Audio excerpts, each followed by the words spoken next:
La renta universal básica. Volvemos a retomar el debate donde lo dejamos la semana pasada. Hablamos un poco de qué efectos iba a tener la inteligencia artificial en la sociedad y dijimos básicamente que en un escenario en el que se van a destruir muchos más puestos de trabajo de los que se van a crear, es un escenario quizá inédito en el que nos queda la duda de si va a haber trabajo para todos y se va a mantener ese equilibrio entre gente y empresas en el que se mueve el dinero y se mantiene una cierta armonía. Entonces aparecía esta alternativa de la renta universal básica, que sería básicamente que el Estado interviene en la economía como lo viene haciendo ahora, sobre todo los partidos socialistas, pero se podría decir que ahora da ayudas de manera indirecta a través de, por ejemplo, la educación pública, la sanidad pública y otras ayudas que son más directas o ayudas más individuales o personales que tienen que ver, por ejemplo, con los subsidios por desempleo o los subsidios a las clases más desfavorecidas, ¿no? Claro, con la renta universal básica estamos hablando de cambiar este concepto y directamente que todo el mundo, por el simple hecho de ser ciudadano, por el simple hecho de nacer, ya tenga acceso a una subvención del Estado, llamémosle, sin tener que dar explicaciones de cuál es tu situación patrimonial ni nada por el estilo. O sea, un multimillonario que gana 1 millón de euros por mes, aún así también tendría acceso a esta renta universal básica que está destinada a cubrir las necesidades básicas. Eso es importante remarcarlo. Quizá hasta ahora, hasta donde hemos llegado, hasta donde ha llegado el socialismo moderado que tenemos en los países más desarrollados, hemos llegado a cubrir la sanidad, hemos llegado a cubrir la educación y quizá la renta universal básica va un paso más allá y va a cubrir otras necesidades básicas como podría ser un techo o la comida. La idea de esta renta tiene que ver, volvemos a lo de antes, con que no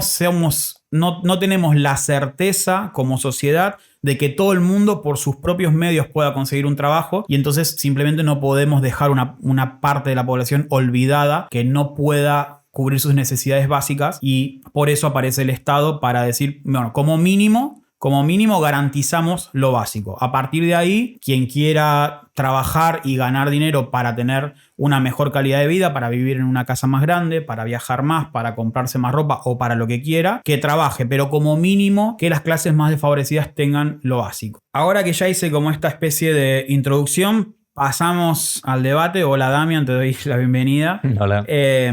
Vamos a estructurar este debate, yo creo, en dos bloques. El primero sería cómo afecta esta renta universal a las personas, o sea, qué efecto tendría en los seres humanos, en la sociedad.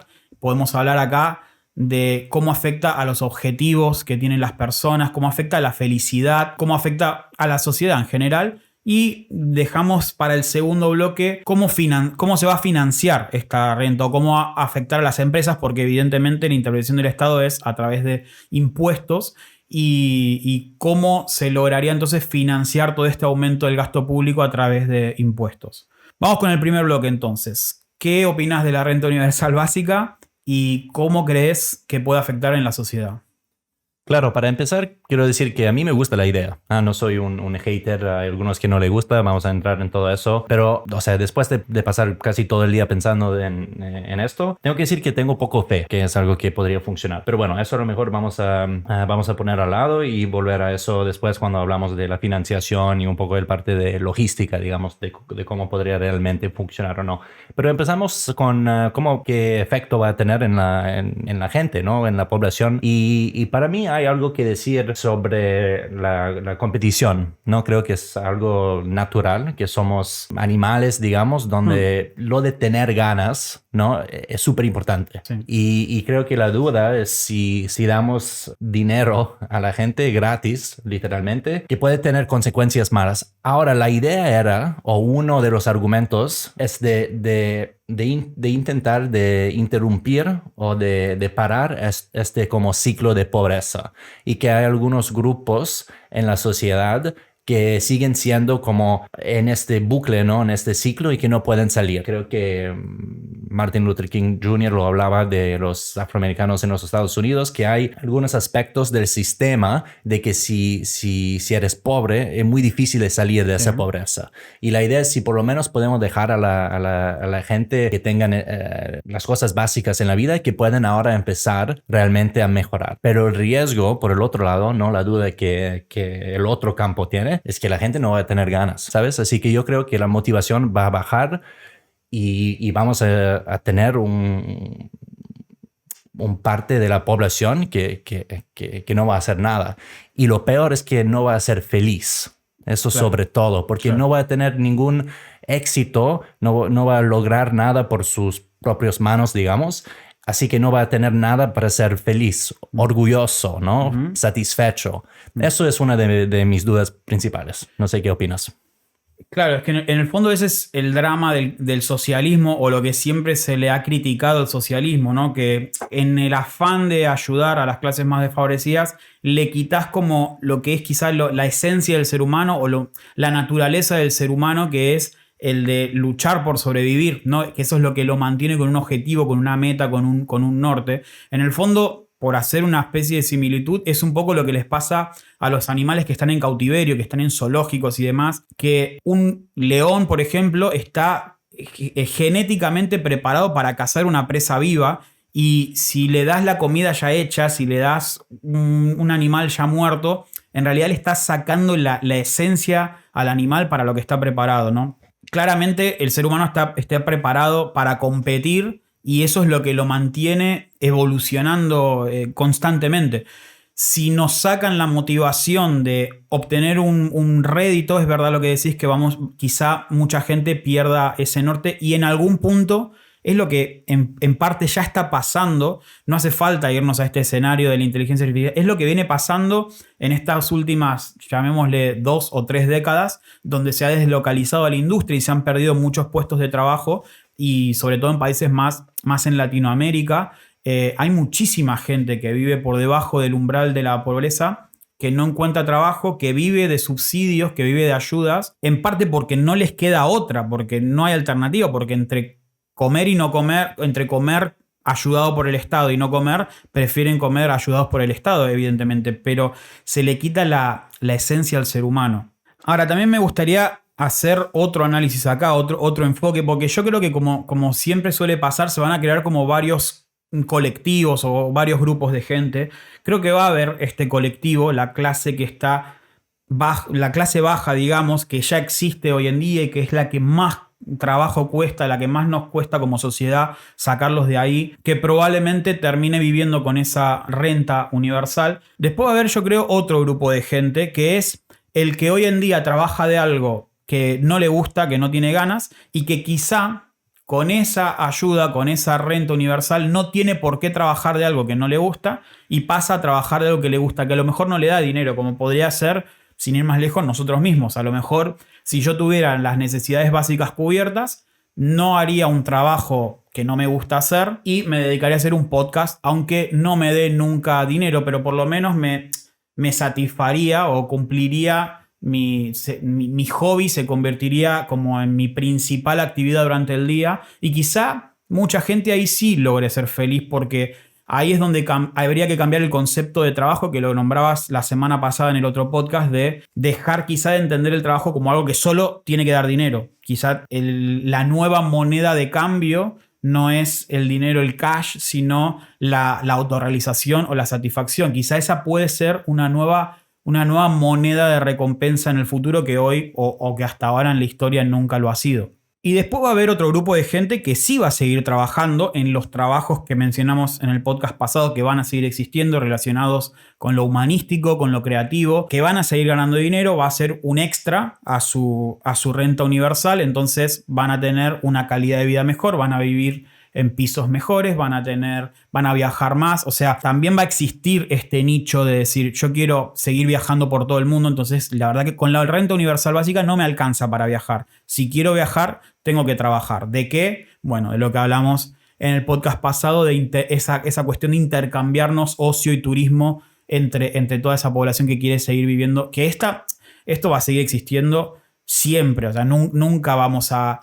Es inimaginable pensar que el 100% de la humanidad se va a chanchar, como se dice, se va a quedar mirando películas, cobrando la renta universal y ya está. Eso no va a pasar por justamente lo que hablamos de la esencia del ser humano, de querer progresar y superarse. Entonces, bueno, yo creo que van a ver como estos tres bloques. Entonces no es un escenario tan distópico como uno lo puede imaginar. Va a haber una parte de la población que sí le va a costar encontrar esta motivación y salir adelante, pero creo que a pesar de todo la economía va a seguir funcionando inevitablemente, a pesar de que todos los seres humanos tengamos una renta universal básica. ¿Te parece? Sí, eso es el punto de vista un poco, bueno, mucho más optimista. Hay alguien que dice que hoy en día vivimos en un sistema que mata un poco la creatividad, o eso para buscar un poco las palabras de Picasso, ¿no? Es que cada niño nace un artista, lo difícil es de seguir siéndolo, que vivimos en una sociedad donde se pierde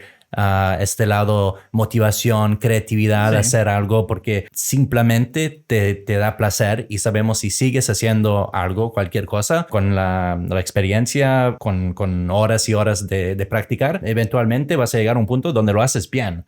Y hay mucha gente, o sea, casi cualquier persona le preguntas qué querías ser cuando estabas niño y te va a decir algo distinto, algo que no está haciendo ahora.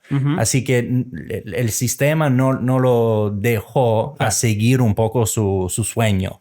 Y eso es triste. Puede ser también que hay mucha gente que no solo que no está feliz porque no hace eso que quiere hacer, pero tampoco tiene éxito en haciendo lo que hace porque no tiene ganas de hacerlo. Y si por ejemplo, si miramos simplemente la estadística en una escuela, vas a tener algunos alumnos que son mejores, otros que son peores. Sí. Alguien podría ser es porque algunos son más inteligentes naturalmente y otros menos, y que eso es una estadística, hay una curva V inverso, ¿no? Pero alguien podría decir que es porque no dejamos a los alumnos de hacer lo que quieren. Dices a un alumno, tú tienes que tener una buena nota en matemática, pero su cerebro no funciona así, simplemente. Claro. Y, o sea, este punto de vista será un poco como de cambiar de manera radical el sistema educativo, de dejar a los alumnos de decidir qué quieren aprender, simplemente lo que sea, y de apoyarle a aprender cómo hacer eso que le gusta. Yo creo que eso podría tal vez funcionar en un futuro. A lo mejor necesitamos un poquito más de evolución como una especie, pero ¿por qué no? Especialmente si no necesitan a algunos un conocimiento que realmente es solo necesario para un trabajo específico, ¿no? Por ejemplo, si la mayoría de los impuestos hoy en día son que típicamente se llaman como buenos, ¿no? Tienen que ver con la finanza, con la ley. So, a veces como se busca un perfil súper específico. Hay gente que le encantan los números, le encantan los Exceles como a mí. Sí, y eso me parece estupendo. Pero hay otros que no les gusta. Prefieren bailar o ser deportistas. Y lo que pasa es que hay muchas disciplinas, digamos, que hay poco trabajo. O sea, ¿cuántas veces padres dicen a sus niños, bueno, pero ser actor, probablemente no? La música, bueno, puede ser un hobby, pero no dejan la oportunidad que un hobby viene a ser tu trabajo. Claro, podríamos concluir quizá que van a haber unos perdedores, unos ganadores y otros que se van a quedar relativamente igual. Quizá los perdedores son esos que la renta universal les quita esa motivación, les quita esas ganas, esa motivación por sobrevivir y por lo tanto les hace tener una vida quizá vacía, sin objetivos, sin metas y por lo tanto infeliz. Tenemos un grupo de los ganadores que serían estos que estabas mencionando, que son los que tienen ganas de hacer algo creativo o hacer algo que les apasiona, pero no tienen la oportunidad de hacerlo porque tienen que trabajar de un trabajo productivo para sobrevivir, y que en este escenario entonces claramente ganarían, porque una vez que las necesidades básicas están cubiertas, pueden dedicarse a lo que realmente les gusta y les apasiona, y acá es donde entra esta nueva moneda de retribución que digo, que es no monetaria, sino de autorrealización. Entra una nueva forma de recompensa en nuestra sociedad, ¿no? Y después están los que ni ganan ni pierden, que se van a quedar igual, que son los que seguramente van a seguir trabajando con sueldos, con profesiones relacionadas con lo humanístico y con lo creativo, que van a utilizar todo ese sueldo extra a la renta universal para para lujos, para ocio, para turismo, para viajar, para comprar una mejor casa, para tener una mejor vestimenta, etc. Este colectivo va a seguir existiendo y realmente si una persona que está en un alto cargo y que tiene un alto sueldo, no le va a mover mucho la aguja tener una renta universal o no. Sí, y creo que mencionaste algo que es súper importante. La idea de la renta universal no es tanto de eliminar la desigualdad, en el sentido de que, No. o sea, algo distinto del socialismo, del comunismo, es que no van a estar todos en el mismo nivel. Claro. La idea es que hoy en día hay algunos que son pobres, algunos ricos, y la distancia entre las dos es súper grande. Y con la renta universal la idea es de eliminar los pobres, los Claro. muy, muy pobres, pero vamos a dejar los ricos, vamos Total. a tener el otro lado de la balanza, ¿no? Y creo que eso es como algo bastante distinto, porque es un argumento al contrario de eso que la gente no va a tener ganas de trabajar, porque no es como en el comunismo donde si trabajas más, bueno, das todo al el Estado. Así Sí. que en esta situación sí que podrías ganar más si quieres eso, un coche mejor Exacto. o viajar o lo que sea tu motivación, no importa. Pero la idea es que más trabajo igual a más cosas, ¿no? Sí. Más dinero o más placer o Sí. lo que sea. Y creo que eso es algo distinto. Pero mi duda es que no sé si realmente vas a perder el estado o vas a eliminar este extremo de pobreza, porque claro, das a alguien 500 euros, pero luego si todo sube van a seguir siendo los más pobres de la sociedad. Y entonces es como no se elimina su estatus absoluto es distinto, pero relativo es lo mismo. Siguen siendo los más pobres. La discriminación va a seguir siendo un problema. La diferencia entre ricos y pobres va a seguir siendo un problema. Entonces, no sé si realmente podría resolver los problemas que debería. Exacto, tal cual. O sea, concuerdo totalmente con lo que decías primero, de que el objetivo del socialismo es nivelar las cosas, o sea, discriminar positivamente a unos y negativamente a otros, sacarle a unos para darle a otros. El objetivo no es ese, no es el de nivelar, sino el de cubrir las necesidades básicas de todos. Pero claro, evidentemente lo que no va a hacer es eliminar a la pobreza, o por lo menos lo que no va a hacer es eliminar clases sociales. Las clases sociales van a seguir existiendo, pero Total. la idea es que los pobres no sean tan pobres. O sea, claramente va a seguir existiendo una diferencia enorme y eso casi que es prácticamente una batalla perdida para el resto. Es muy difícil pensar en una sociedad que no tenga clases sociales. Eso va a pasar siempre, yo creo. Entonces, claro, es súper válido lo que dijiste de que no va a eliminar la discriminación, los sesgos, todo eso va a seguir existiendo porque, claro, una persona, a pesar de que ahora tiene un techo y una comida, va a seguir viviendo en el barrio que, no sé, que estéticamente los edificios se ven peor, no sé, por poner un ejemplo, ¿no? En los barrios más baratos, donde el alquiler es más barato, ¿no? Entonces, es verdad que no está, la renta universal no está destinada a corregir los problemas sociales, está destinada a corregir pura y meramente los problemas económicos, o sea, que una persona no se muera de hambre, no se muera de frío en pleno invierno y también, como ya tiene hasta ahora, una educación y una sanidad básica, ¿no? Sí, para mí una cosa principal que deberíamos tener en cuenta es que dijiste que la renta universal va a afectar o tocar de diferentes grupos de maneras distintas.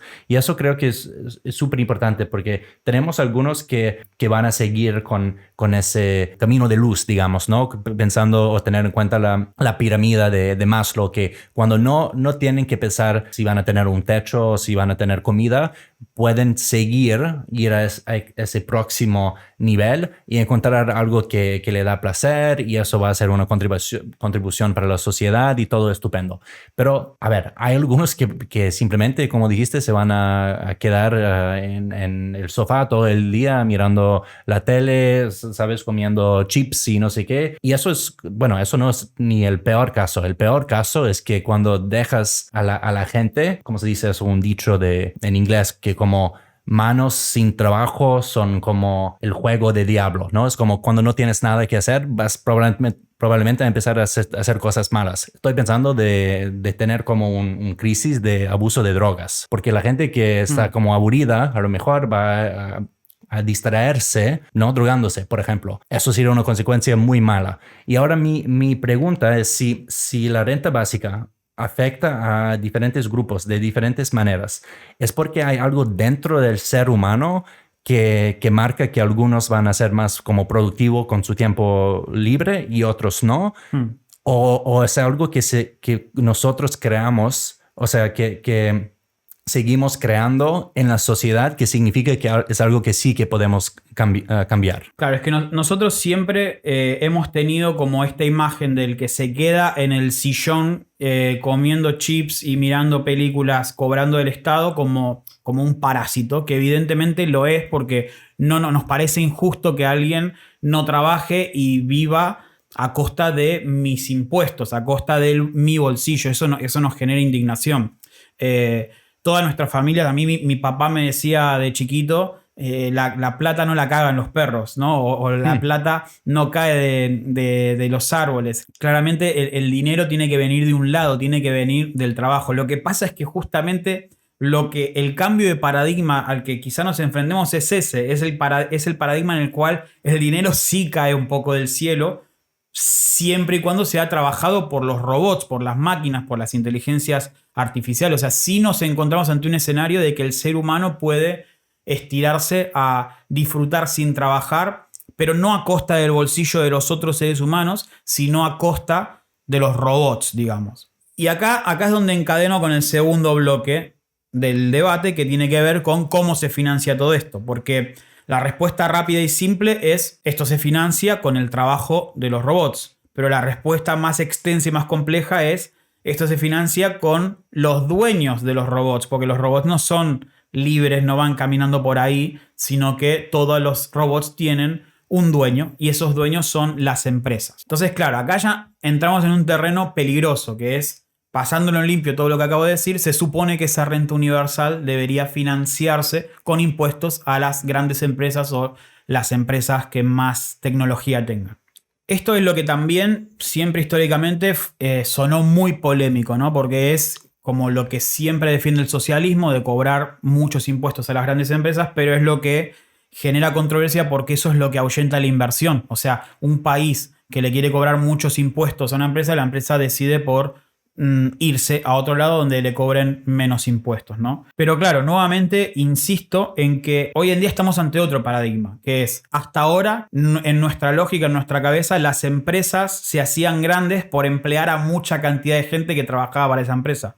Pero es que hoy tenemos el modelo Netflix, que a lo mejor tienen, no sé, 20.000 millones de euros en ganancias, no en ganancias, en ingresos, digamos, durante un ejercicio, y emplean a 200 empleados. Eso es demencial, ¿no? O sea, y eso está pasando, eso es real. Hoy en día hay empresas con muy poquitos trabajadores que tienen ingresos astronómicos. Entonces, en mi cabeza, ahora quiero ver qué pensás, en mi cabeza yo pienso que debería haber como un ratio que mida la cantidad de ingresos en función a la cantidad de gente que se emplea. Es decir, cuanto más alto sea ese ratio, o sea, cuanto más dinero se ingresa con menos empleados, se supone que esa empresa debería pagar más impuestos, porque es la que está rompiendo el círculo de la economía. Es la que está, si todas las empresas utilizan ese modelo, se termina la economía, porque entonces si no hay empleados se rompe completamente el bucle. Entonces,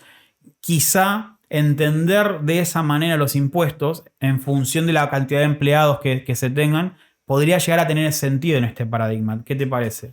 Sí, bueno, me gustaría empezar con algo que para mí es tal vez el mejor argumento para por qué la renta básica no funcionaría.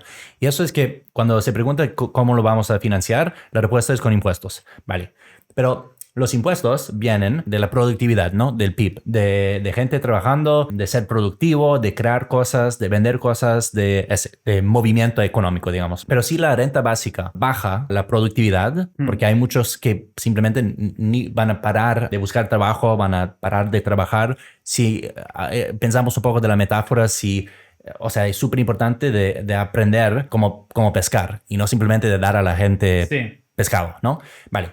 Pero lo que pasa es si das demasiado de pescado, te vas a quedar con pocos pescadores. Y el problema principal es que el sistema no va a funcionar en el sentido de que no vas a tener bastante de impuesto porque tu economía va a ser demasiado débil para poder pagar la renta básica. Y entonces es como el sistema no es sostenible, no se puede autogestionar. Y ahora para conectarlo con lo que tú dijiste, creo que podríamos imaginar una sociedad donde hay pero muy pocos que tienen todo el poder. Porque si tienes muchas máquinas, robots que hacen el trabajo, tienes la renta básica, vas a tener algunos que saben cómo controlar los robots. Por ejemplo, ¿quién va a aprovechar, digamos, o ganar mucho dinero de los robots y de la inteligencia artificial? Son las empresas que ahora están en el momento de desarrollarlo, Sí. con un montón de financiación, un montón de dinero, con los más inteligentes del mundo. Pero eso es un poco volviendo a la meritocracia. ¿Por qué lo están haciendo? Lo están haciendo tal vez porque les parece interesante, porque piensan que es el próximo paso de los seres humanos de la sociedad, pero sobre todo es porque están casi seguros que van a ganar un montón Claro. de dinero si funciona. Claro, ¿qué vas a hacer? ¿Le vas a decir que tienen que pagar mucho más impuestos? Porque eso le va a quitar las ganas, no incentivos Sí, de hacerlo. Así que toda la idea esa de cambiar un poco el ciclo económico, digamos, es súper mal porque si una cosa si llegamos a ese nivel, va a colapsar casi todo. O sea, la innovación va a parar porque la gente que ahora la motivación para la innovación es el dinero. es el dinero y vas a quitar eso. Entonces la innovación va a parar. Dos cosas quiero decir acá. La primera, o sea, siempre intentando ver como el lado más optimista de todo esto, porque yo creo que eventualmente, como dijo Elon Musk, creo que eventualmente va a terminar pasando inevitablemente. Yo creo que esto es inevitable. Dos cosas quiero decir. La primera es, dijiste que, claro, se rompe el ciclo económico, es esa referencia de dar pescado o enseñar a pescar, y de que si solo das pescado no quedan pescadores. Pero claro, hoy en este nuevo paradigma, el pescador sería un robot. Sería como los humanos somos los que recibimos el pescado, pero no de un pescador humano que está pescando para mí. De un pescador robot que no siente ni padece, ni hay que emplearlo, ni hay que pagarle un sueldo ni nada, porque no es un humano. Y por lo tanto, él es el que pesca para mí. Entonces, ese escenario no es tan malo como el que hasta ahora veníamos viendo, que el de si una persona recibe un pescado de un pescador que lo tuvo que pescar por él, eso es poco meritocrático, ¿no? Eso atenta contra la meritocracia. El tema está en que ahora ese paradigma cambió y ahora el que pesca es un robot. Entonces ya no sé si es tan ilícito o tan inmoral comer un pescado que haya pescado un robot, ¿no? Y lo segundo que quería decir es que sí, evidentemente subirle los impuestos a las grandes empresas va a hacer que pierdan la motivación y que no quieran innovar y demás. Pero claro, acá tiene que ser una situación de win-win. Es decir, si por esa innovación vas a ganar 100, yo me quedo con, no sé, 30 o 40, que en realidad es lo que pasa ya ahora, simplemente que es entender que siempre y cuando financie esa renta universal básica, ¿no? Pero es, si de esos 100 te quedás 60 y yo me quedo 40, ¿sigue siendo una situación de win-win para vos? Si lo es, vamos para adelante. Si no lo es, o sea, es como buscar el punto de equilibrio. Va a ser como una negociación entre grandes empresas dueñas de los robots y de las inteligencias artificiales con el Estado. Una negociación en la que se tiene que encontrar un punto de equilibrio para que las empresas sigan innovando y desarrollando, pero al mismo tiempo intervenga el Estado para mantener el equilibrio de la economía entera. Y claro, acá lo último que me queda por decir acá es que todo esto solo es compatible con una ideología globalista. Es decir, acá es donde entra en juego el tema de los paraísos fiscales. O sea, no se puede obviar este tema porque lo que ha pasado con Apple, por ejemplo, acá en Europa, que es que Apple está en Irlanda, donde prácticamente no tributa, la sede está ahí, y entonces ahí es donde donde no tributa prácticamente nada. Y en este escenario que decimos que las empresas dueñas de los robots tienen que financiar, si se buscan un país donde no tributan, se rompe todo, ¿no? Se rompen las reglas del juego. O sea, las reglas de este juego, de este nuevo paradigma de humanos conviviendo con inteligencia artificial, en mi cabeza solo es compatible con una ideología globalista en donde la tributación, en donde los impuestos también sean globales, que ese para mí es el siguiente paso de la globalización. Hemos globalizado la comunicación, hemos globalizado la economía en cuanto a los bienes transables.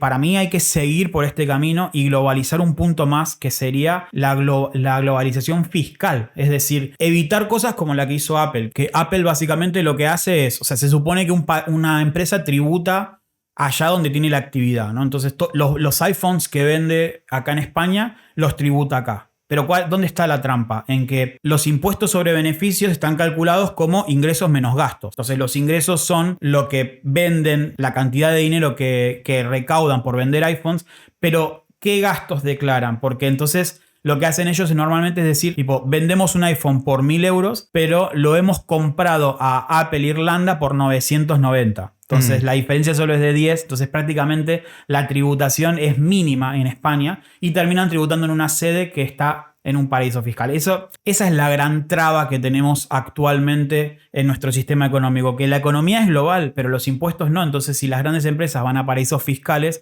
se rompe toda esta armonía. Sí, eso va a seguir siendo cada vez más típico, digamos, porque todas las empresas grandes como Apple, como Netflix, realmente pueden elegir qué país quieren marcar como su casa, ¿no? Como su país doméstico. Pero claro, su producto se vende por todo el mundo, así que es imposible de como ponerles en la caja de un país, claro, porque esa lógica simplemente no funciona. Y lo vamos a ver cada vez de manera más clara. Pero eso, para volver un poco al punto de vista pesimista, ¿no? de distopia, eso me da aún más miedo, porque si sigue siendo así, y ese modelo de Netflix me parece, o el ejemplo de Netflix me parece interesante, porque Netflix no solo que hay pocos empleados y que gana mucho dinero, pero su trabajo es de crear contenido. Así que si imaginamos un mundo donde estamos mucho más como global, en el sentido de que las fronteras entre países no importan tanto, tenemos algunas empresas muy grandes con algunas personas, muy pocos, que tienen todo el control, y la mayoría de la gente en un grupo, digamos, donde no tienen que trabajar por robots, hay la renta universal, pero son como todo un bloque, digamos, y la diferencia es simplemente entre ellos de poder, esos que son que controlan los robots o las empresas grandes, y la otra mayoría pero de la gente. Pero ¿qué pasa si tienen tanto poder que pueden manipular la economía, pero no solo la economía, pero no pueden manipular de manera psicológica, que le gusta que somos eso, gente que no piensa, de hipnotizarnos con contenido, ¿no? Con cosas que son calculadas específicamente para guardar nuestra atención, como los modelos de TikTok, como los modelos de la música K-pop. O sea, es una calculación para ver qué funciona, qué le gusta a la gente y qué se puede vender. Y eso podrían hacer con todo, ¿no?